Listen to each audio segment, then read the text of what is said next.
घरोघरी मातीच्या चुली या मालिकेच्या आजच्या भागात आपण पाहिले की नानासाहेब कोर्टात येतात आणि ते त्यांची साक्ष देत असतात। तेव्हा जज साहेब त्यांना प्रश्न विचारतात की कोर्टात सारखा एक मुद्दा वारंवार चर्चेत आला आहे, तो म्हणजे तुम्हाला शिडीवरून कोणी ढकलले होते, जानकीने की ऐश्वर्याने?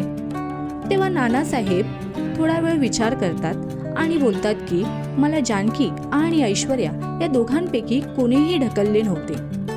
घरातले सगळेजण चकित होतात आणि शांत बसतात। जानकीला कुठेतरी खूप वाईट वाटू लागते, कारण नानासाहेब सत्याची बाजू घेत नाही। मग तुम्हाला काय वाटतं, येणाऱ्या भागात काय होईल? जानकी घरच्यांसमोर ऐश्वर्याचे गुपित सांगेल का? ऐश्वर्याला तिच्या केल्याची लाज वाटेल का? आम्हाला कमेंटमध्ये सांगा। तसेच या मालिकेतील कोणती पात्र तुम्हाला जास्त आवडते? मालिकेतील कोणती जोडी तुम्हाला जास्त आवडते? आम्हाला कमेंटमध्ये सांगा।